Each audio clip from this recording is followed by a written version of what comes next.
Hello, I'm Iron Bear. Today I'm going to expand on my Dark Age Apocalypse Forsaken army. There are 4 saints you can have lead your Forsaken force. I chose Saint Luke. He's the newest saint in the Forsaken line, created just for the Apocalypse edition, and he's the only model in the Forsaken line that is large, or on a 40mm base. He is also able to carry 2 weapons, a close assault breaching spear, and a ranged combat shotgun with grenade launcher. You get both with the model, and I figured, if I magnetize the weapons, I could use both interchangeably. St. Luke comes with 2 cards, one for each weapon loadout. The model itself is a handful, almost as big as a light warjack, with a great amount of detail and a different feel from the other Forsaken Saints. You can read why in the fluff. St. Luke's helmet is also very different from most helmets in miniatures games, and that aesthetic is carried over to his elite troop choices, as you will see in a later video. This will be fun to paint. The spear is a little bent from the packaging and has some flash, but the flash is easy to take care of, and even though it is quite thin, the spear holds a lot of detail. Just remember, those small hands are where I'm going to put magnets. The combat shotgun is somewhat chunkier and has a nice not too far in the future aesthetic. Again, those small hands are going to be drilled out for magnets. If you've watched any of my modeling videos, you know that I get my models on their bases as soon as I can. It helps keeps the models upright and off whatever arm or weapon you just glued on.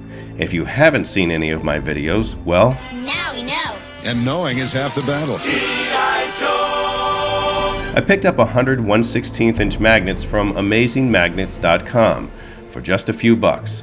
They come in a column, which I hope you can see in this video, and they're exactly the same size as my 1/16" pin vise drill bit. I start by drilling the arms. The left arm has a wedge on it for placement in the hand, so that needs to come off, so I carefully carved it out with a hobby knife. Next, I use the pin vise to drill the hole. It doesn't need to be very deep, but I do want to try to make the magnet flush with the surface. I also want it to be nice and centered. To pick up one of these very small magnets, I take a small column and gently use my hobby knife to separate one. I leave it on the tip of the knife for placing in the hole.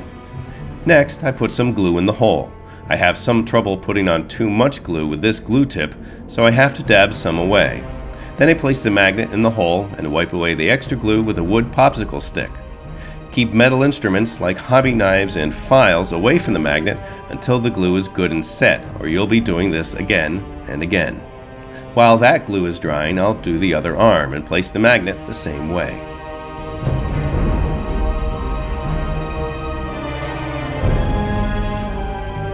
Now that the glue on both arms is drying, I'll start drilling the holes in the weapons. I like to dry fit pieces to see and feel how they fit. In this case, I'm also looking for the best place to drill for the next magnet. Magnets are attracted to the opposite pole and repulsed by the same pole, so I need to determine the correct pole for the weapon before I glue them in. I take one magnet and attach it to the magnet already glued in the arm, and then gently separate it. If I do it right, the opposite pole will be stuck to the hobby knife, and then I can simply put the same pole in the hole in the weapon. What can go wrong? Well, you need to be sure it didn't flip over quickly as you separate the magnets. If you're unsure if you have it right, you can do it again. You can also paint the side of the magnet you want to go in the hole, but I just decided to wing it. Once I get all 6 magnets in place, I attach the right arm. It has a pretty fixed position, so you can't go too wrong placing it first. The left arm is a bit trickier because it has a lot of lateral leeway. I used the spear to help gauge the distance needed between the arms. With a bit of futzing, I was able to get it.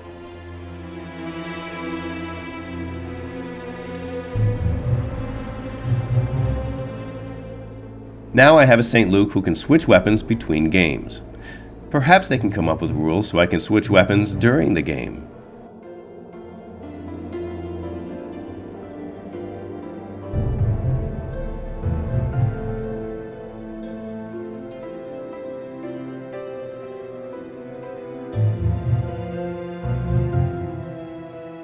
While I was adding magnets to St. Luke, I had the idea to add magnets to Marionette, who can also be a Sister of Wrath. It's the same model with 2 heads.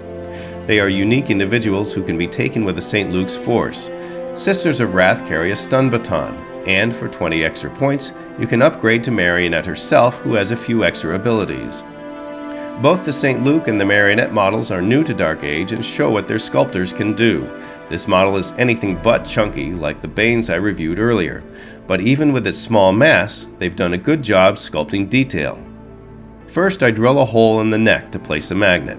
I use the same techniques I described earlier.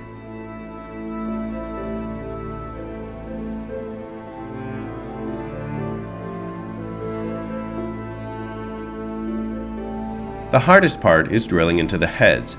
I pretty much made up my mind if I messed up, I would not drill the other head and just glue it on, then buy another model.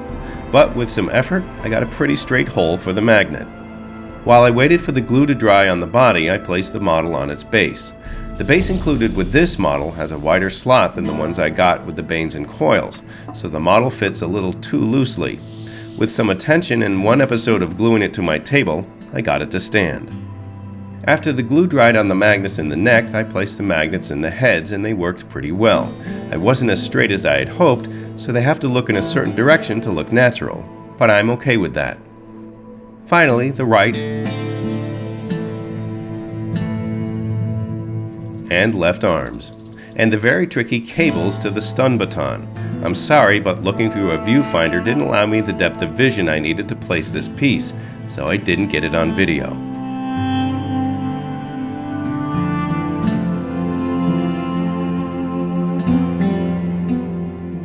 So there you have my St. Luke and Sister of Wrath models magnetized. It takes some time and planning, but it's something a modeler with moderate skill can do. I hope this video was informative. I'm Iron Bear. Thanks for watching.